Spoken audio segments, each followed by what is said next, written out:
نحمدہ و نصلی علی رسولہ الکریم اما بعد فاعوذ باللہ من الشیطان الرجیم بسم اللہ الرحمن الرحیم السلام علیکم ورحمۃ اللہ وبرکاتہ۔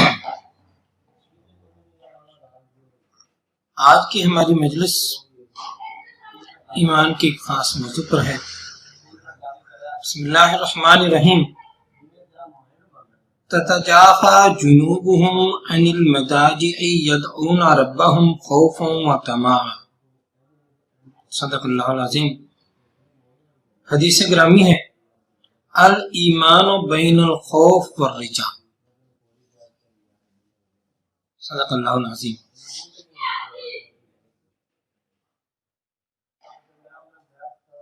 ولایت یا اللہ تعالیٰ کی دوستی، اس کے لیے سب سے ضروری چیز ایمان ہے۔ جب تک ایمان نہ ہو تب تک دوستی اللہ تعالیٰ کی حاصل ہونا ناممکن ہے۔ اس دوستی کے حصول کے لیے ایمان ضروری ہے۔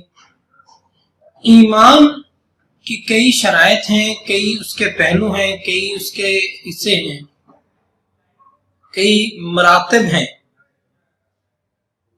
کئی نواقص ہیں، کئی ایسے اعمال ہیں جن کے کرنے سے ایمان جو ہے وہ ناقص ہو جاتا ہے، ایمان کی کاملیت جو ہے وہ مشکوک ہو جاتی ہے، کم ہو جاتی ہے، جیسا کہ فرمان ہے کہ ایمان گھٹتا بڑھتا رہتا ہے۔ تو اللہ کے محبوب صلی اللہ علیہ وسلم نے فرمایا کہ ایمان جو ہے وہ خوف اور خوشی کی درمیانی حالت میں ہے۔ اور اللہ تعالیٰ سورۃ السجدہ میں ارشاد فرماتے ہیں دور رہتے ہیں ان کے پہلو اپنے بستروں سے۔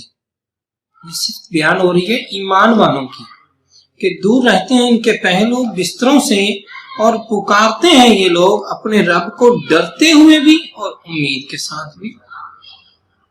یدعون ربہم خوفا وطمعا، دور رہتے ہیں ان کے پہلو، تتجافى جنوبہم عن المضاجع، بستروں سے، اور پکارتے ہیں یہ لوگ اپنے رب کو ڈرتے ہوئے بھی اور امید کے ساتھ بھی۔ یعنی ڈر بھی اور امید دونوں چیزوں کا ہونا یہ ایمان کا ضروری حصہ۔ حجت الاسلام امام غزالی رحمۃ اللہ علیہ فرماتے ہیں کہ مستقبل میں کسی ناپسندیدہ چیز کی توقع کی وجہ سے دل میں جو الم و حزن پیدا ہوتا ہے، جو غم یا جو کچھ بھی ایسی بات جو کہ مستقبل کے کسی خوف کی وجہ سے پیدا ہوتی ہے اور کوئی جلن پیدا ہوتی ہے، اس کو خوف کہتے ہیں۔ اور یہ خوف کبھی تو گناہوں کی وجہ سے ہوتا ہے اور کبھی اللہ تعالیٰ کی ان صفات کی معرفت سے جو خوف کا سبب بنتی ہیں، یہ خوف پیدا ہوتا ہے۔ خوف کی یہ قسم اکمل و اتم ہے، کیونکہ جس کو اللہ تعالیٰ کی معرفت حاصل ہو جائے تو یقیناً اس میں خوف کی کیفیت پیدا ہو جاتی ہے۔ اسی وجہ سے اللہ تعالیٰ ارشاد فرماتا ہے انما یخشى اللہ من عبادہ العلماء، اللہ کے بندوں میں سے صرف علماء ہی ہیں جو اللہ تعالیٰ سے پوری طرح ڈرتے ہیں۔ اللہ تعالیٰ نے اپنے بندوں کو حکم دیا ہے کہ وہ صرف اسی سے ڈریں، جیسا کہ ارشاد باری تعالیٰ ہے وَإِيَّايَ فَارْهَبُونَ، سورۃ بقرہ میں ہے، اور صرف مجھے سے ڈرا کرو۔ اور اسی طرح اللہ تعالیٰ نے مومنوں کی مدح فرمائی اور انہیں خوف کے ساتھ متصف فرمایا ہے۔ ارشاد باری تعالیٰ ہے یخافون ربہم من فوقہم، ڈرتے ہیں اپنے رب کی قدرت سے، اور خوف کو کمال ایمان کی شرط قرار دیا اللہ تعالیٰ نے۔ سورۃ آل عمران آیت 175 میں وَخَافُونَ إِن كُنتُم مُؤْمِنِينَ، اور مجھے ہی سے ڈرا کرو اگر تم مومن ہو۔ اور اس شخص کو 2 جنتیں عطا فرمانے کا وعدہ فرمایا جو اپنے رب کے سامنے کھڑا ہونے سے ڈرتا ہے، یعنی دنیا میں علوم و معارف اور آخرت میں ابدی نعمتوں کی جنت۔ ارشاد فرمایا سورۃ الرحمن کی آیت 46 میں وَلِمَنْ خَافَ مَقَامَ رَبِّهِ جَنَّتَانِ، اور جو ڈرتا ہے اپنے رب کے روبرو کھڑا ہونے سے اس کو 2 باغ ملیں گے۔ اور اسی طرح اس کے لیے جنت الماوا کا وعدہ بھی فرمایا، جیسا کہ یہ ارشاد باری تعالیٰ ہے، وَأَمَّا مَنْ خَافَ مَقَامَ رَبِّهِ وَنَهَى النَّفْسَ عَنِ الْهَوَىٰ فَإِنَّ الْجَنَّةَ هِيَ الْمَأْوَىٰ، سورۃ النازعات کی آیت 40۔ اور جو ڈرتا ہوگا اپنے رب کے حضور کھڑا ہونے سے اور اپنے نفس کو روکتا رہا ہوگا ہر بری خواہش سے، یقیناً جنت ہی اس کا ٹھکانہ ہے۔ شیخ احمد ذروق فرماتے ہیں کہ خشیت الہی کا وجود عمل پر برانگیختہ کرتا ہے، اور خشیت الہی سے مراد دل میں اللہ تعالی کی عظمت و وقار کا پیدا ہونا ہے، اور خدا کے انتقام سے دل کے سہم جانے کو خوف کہتے ہیں۔ خوف اس شخص میں پیدا ہوتا ہے جو آئندہ پیش آنے والے خطرات کو بھانپ لیتا ہے، پھر احکام الہیہ کی پابندی کرتا ہے، اور کسی حالت میں بھی فرائض کی بجا آوری میں کوتاہی نہیں کرتا، بلکہ اس کے لیے اپنی جان کی بھی پرواہ نہیں کرتا۔ اس وقت خوف ظاہری سے کی ایک خاص کیفیت پیدا ہوتی ہے کہ یہ خوف ظاہری جسم سے روح کی طرف منتقل ہو جاتا ہے۔ اس حالت میں عارف پر آہ و بقا کی جو کیفیت ہوتی ہے اس کا ادراک صرف اہل صفائی کر سکتے ہیں۔ شیخ شورانی رحمۃ اللہ علیہ فرماتے ہیں کہ حضرت رابعہ بصریہ رحمہ اللہ تعالیٰ کو یہ مقام حاصل تھا کیونکہ ان پر اکثر آہ و بقا اور حزن کی کیفیت طاری رہتی تھی۔ آپ جب بھی نار جہنم کا ذکر سنتی تو پہروں تک، گھنٹوں تک آپ پر غشی طاری رہتی۔ آپ کی سجدہ گاہ آنسوں کی کثرت کی وجہ سے چھوٹے سے حوض کی شکل اختیار کر چکی تھی، اور ایسا معلوم ہوتا تھا کہ نار جہنم کی تخلیق شاید صرف آپ کے لیے ہے۔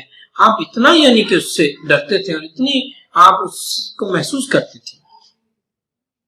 در حقیقت آپ پر یہ کیفیت خشیت الہی کی وجہ سے تھی، اور آپ کو یہ پختہ یقین تھا کہ نار جہنم کے علاوہ ہر چیز آسان ہے، اور اللہ تعالیٰ سے بعد اور دوری کے علاوہ ہر مصیبت سہل اور آسان ہے۔ صوفیاء کرام فرماتے ہیں کہ محب کو، محبت کرنے والے کو جام محبت اسی وقت پلایا جاتا ہے جب اس کا دل خوف کی بھٹی سے گزر کر پختہ ہو جاتا ہے، اور جس کو یہ کیفیت حاصل نہ ہو وہ آہ و بقا کی قدر و قیمت نہیں جان سکتا۔ جس نے جمال یوسف کا مشاہدہ ہی نہ کیا ہو وہ یعقوب علیہ السلام کے غم و حزن کا اندازہ کیسے لگا سکتا ہے؟ بزرگ فرماتے ہیں کہ خائف وہ شخص نہیں جو رونے کے بعد اپنے آنسو پونچھ لے، بلکہ خائف وہ ہے جو ہر چیز کو ترک کر دے جس کی وجہ سے عذاب کا خوف ہو۔ حضرت ابو سلیمان درانی رحمۃ اللہ علیہ فرماتے ہیں خوف جو ہی دل سے جدا ہو تو وہ برباد۔ تمام خائفین کا ایک ہی مرتبہ نہیں ہوتا، بلکہ وہ خوف کے مختلف مراتب پر فائق ہوتے ہیں۔ ابن عتیبہ رضی اللہ عنہ ان کے 3 مراتب بیان فرماتے ہیں۔ عوام کا خوف، ان کا خوف عقاب و عذاب اور ثواب سے محرومی کی وجہ سے ہوتا ہے، یعنی عام لوگوں کا جو خوف ہے وہ اس بات کا ہے کہ آخرت میں ہمارا حساب ہوگا اور عذاب ملے گا یا ثواب ضائع ہو جائے گا۔ خاص لوگوں کا خوف مختلف ہے، یہ عطاب الہی اور قرب کی سعادت سے محروم ہونے سے ڈرتے ہیں، یہ اس بات سے ڈرتے ہیں کہ کہیں اللہ تعالیٰ ہمیں اپنی قربت سے دور نہ کر دے۔ چنانچہ خواص الخواص کا الگ خوف ہے، وہ اس لیے ڈرتے ہیں کہ کہیں بے ادبی کی وجہ سے دیدار کی لذتوں سے محروم نہ ہو جائے، یعنی خوشی، امید۔ ایک ہے خوف، ایک ہے امید۔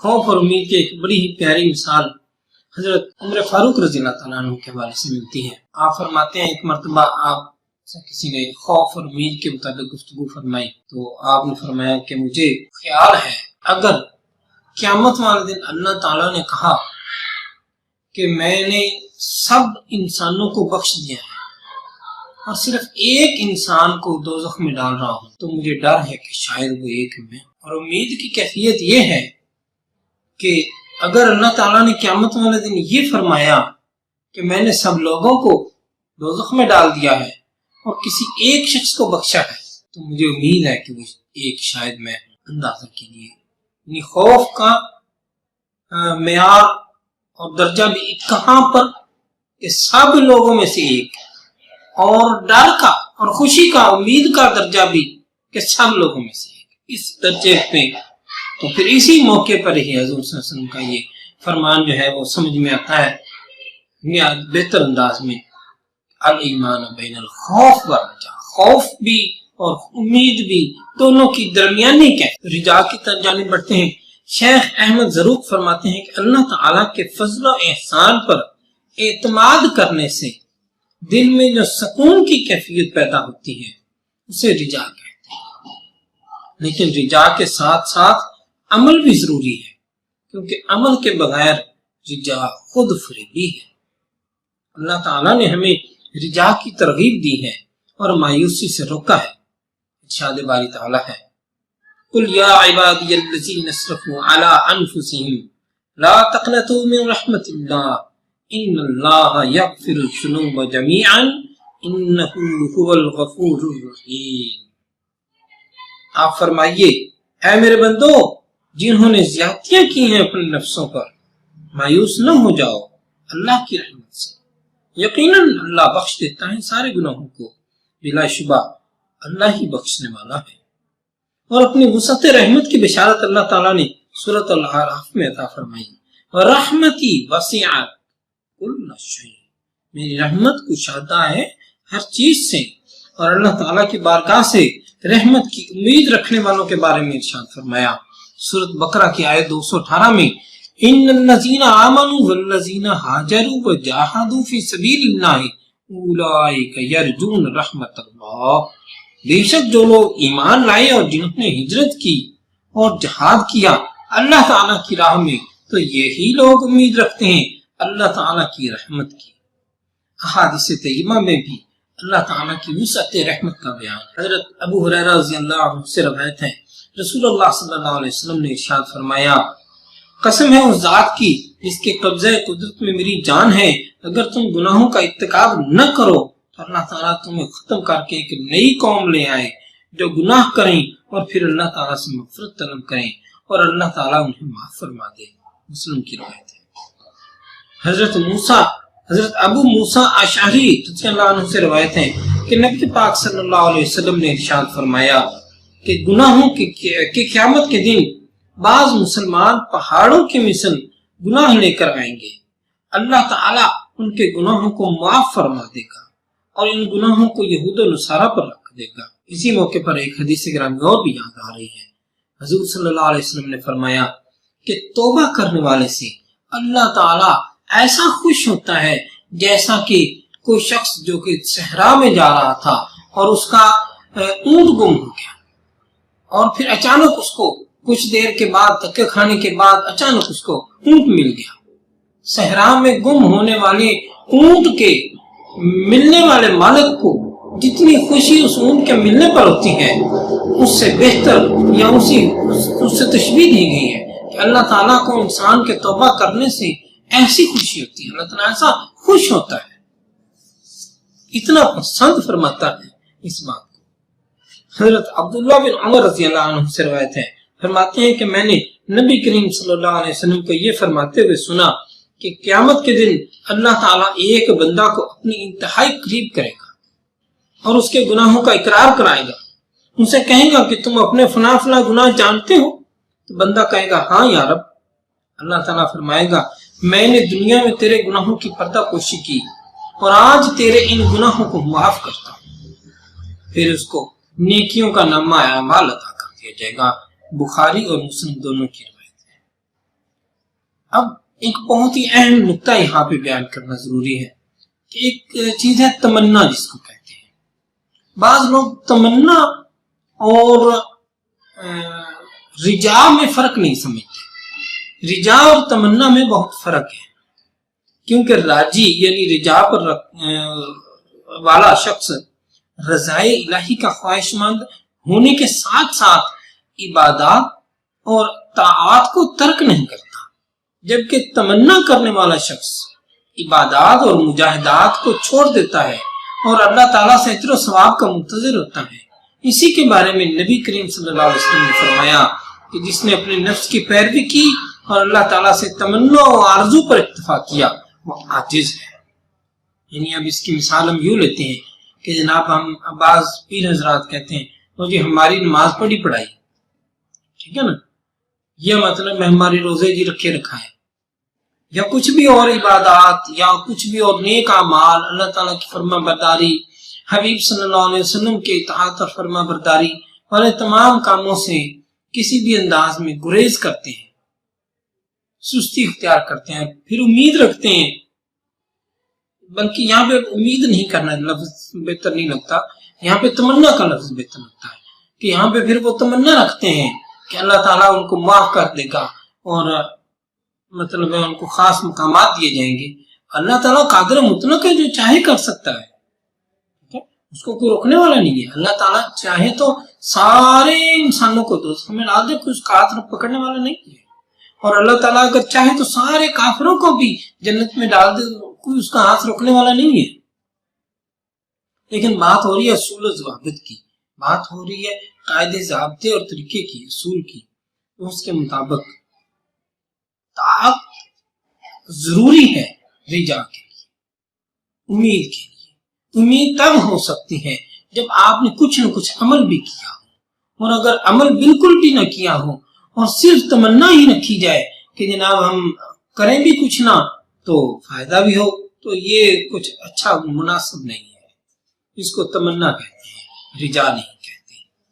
اور وہ رجا وہ صفتیں جو کہ ایمان کی صفات، رجا وہ صفتیں ایمان کی صفات ہے، کیونکہ الایمان بین الخوف والرجا، کیونکہ جو بھی اللہ تعالیٰ کی بارگاہ سے رجا کا طالب ہوا اسے چاہیے کہ اخلاص کے ساتھ محنت اور کوشش کرے یہاں تک کہ وہ اپنے مقصود کو حاصل کر لے۔ اللہ تعالیٰ نے اسی چیز کی طرف سورۃ الکہف کی آیت نمبر 110 میں ارشاد فرمایا، فَمَنْ كَانَ يَرْجُو لِقَاءَ رَبِّهِ فَلْيَعْمَلْ عَمَلًا صَالِحًا وَلَا يُشْرِكْ بِعِبَادَةِ رَبِّهِ أَحَدًا۔ بس جو شخص امید رکھتا ہے اپنے رب سے ملنے کی تو اسے چاہیے کہ وہ نیک عمل کرے اور نہ شریک کرے اپنے رب کی عبادت میں کسی کو۔ جب بندہ عروج شباب میں گناہوں میں مستغرق، نفسانی خواہشات میں گرا ہوا ہو تو اس کو چاہیے کہ وہ جانب خوف کو رجا پر غالب رکھے۔ لیکن بزرگ فرماتے ہیں کہ بڑھاپے میں جانب رجا ہی غالب ہونی چاہیے، کیونکہ حدیث قدسی میں اللہ تعالیٰ ارشاد فرماتا ہے کہ میں بندہ کے ساتھ ایسا ہی سلوک کرتا ہوں جیسا کہ وہ میرے ساتھ میرے متعلق گمان رکھتا ہے۔ اسی طرح حضرت جابر بن عبداللہ رضی اللہ عنہ سے نبی کریم صلی اللہ علیہ وسلم سے روایت کرتے ہیں، آپ صلی اللہ علیہ وسلم نے ارشاد فرمایا، تم میں سے کوئی نہ مرے مگر اس حالت میں کہ وہ اللہ تعالیٰ کے بارے میں حسن ظن رکھتا ہو۔ سالک جب قرب الہی کے حصول کے لیے راہ سلوک کی منزل طے کر رہا ہو، اس کے لیے ضروری ہے کہ وہ خوف اور رجا دونوں کو مد نظر رکھے۔ نہ تو خوف رجا پر غالب ہو، اللہ کی رحمت سے مایوس ہو جائے، اور نہ ہی رجا خوف پر غالب ہو کہ وہ گناہوں میں اور معاصی میں مستغرق ہو جائے، بلکہ اسے چاہیے کہ ان دونوں کے درمیان محو پرواز رہے، حتیٰ کہ قرب الہی کی سعادتوں سے لطف اندوز ہو سکے۔ اسی کیفیت کی طرف اللہ تعالیٰ نے اس آیت کریمہ میں ارشاد فرمایا ہے، جو آیت کریمہ سے ہم نے آج کی اس مجلس کو شروع کیا تھا، سورۃ سجدہ کی آیت نمبر 16، تتجافى جنوبهم عن المضاجع يدعون ربهم خوفا وطمعا۔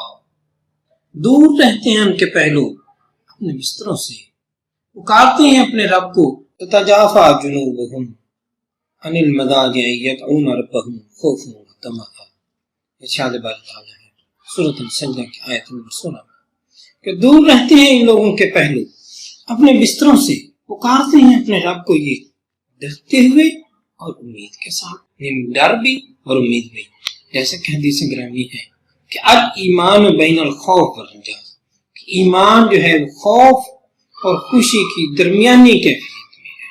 اسی پر آگے بڑھتے ہیں، یعنی یہ وہ لوگ ہیں جو اپنے رب کی عبادت کرتے ہیں۔ اب اس میں 3 درجے ہیں، اہل رجا کے مختلف مراتب ہیں، 3 مین مرتبے، 3 مین درجات بیان کیے جاتے ہیں۔ ایک وہ جو عوام ہیں وہ جہنم کے خوف سے اور جنت کے تمام مطلب ہے ایمان کی طرف قدم بڑھاتے ہیں۔ یہ ایمان یہ عوام کا رجحان ہے، اور ایک وہ لوگ ہیں جو خواص کے درجے میں ہیں، یہ اللہ تعالیٰ سے دوری اور اس کے قرب کی خواہش، ان دو چیزوں کو مد نظر رکھتے ہیں، یعنی خوف دوری کا اور رجا قرب کی۔ اور ایک اس سے بھی اگلے درجے کے لوگ ہیں جو اللہ تعالیٰ کی بے رخی کے خوف اور اس کی رضا کی خواہش، یہ دو چیزوں کو مد نظر رکھتے ہوئے اپنی زندگی کو آگے بڑھاتے ہیں۔ یہ سب چیزیں تب ہی کامیاب ہوتی ہیں، ہم خوف کا درجہ تب حاصل کر سکتے ہیں جب ہم توبہ کی حدود میں جاتے ہیں۔ خوف کے بعد اگلا پہلو توبہ ہے۔ اگر خوف نہ ہو تو توبہ نہیں ہے، اور توبہ نہ ہو تو خوف بھی مکمل نہیں ہے۔ اسی طریقے سے رجا کا منزل بھی تب ہی مکمل ہوتی ہے جب ہم اپنا احتساب کرتے ہیں، محاسبہ کرتے ہیں۔ چنانچہ اب ہم ان دونوں چیزوں کو بھی مختصراً دیکھ لیتے ہیں۔ توبہ سے مراد یہ ہے کہ سالک شرعی طور پر برے امور سے، برے کاموں سے رجوع کر لے، باز آ جائے اور اچھے کاموں سے کی طرف رغبت کرے، اچھے کاموں کو اپنا لے۔ یہ سالکین کے راستے کی ابتدا ہے، مریدین کی سعادت کی کلید ہے، منازل سلوک کے سفر کی شرط اول ہے۔ اللہ تعالیٰ نے کثیر مقامات میں اس کا حکم فرمایا اور توبہ کو دنیا و آخرت کی فلاح کا سبب قرار دیا۔ سورۃ نور آیت 31 میں ارشاد باری تعالیٰ ہے وَتُوبُوا إِلَى اللَّهِ جَمِيعًا أَيُّهَا الْمُؤْمِنُونَ لَعَلَّكُمْ تُفْلِحُونَ، اور رجوع کرو اللہ تعالیٰ کی طرف سب کے سب، اے ایمان والو، تاکہ تم فلاح پا جاؤ، تاکہ تم لوگ فلاح پا جاؤ۔ یعنی فلاح کے لیے ایک خاص راستہ بتایا کہ فلاح پانے کے لیے آپ کو توبہ کی طرف قدم بڑھانے ہوں گے۔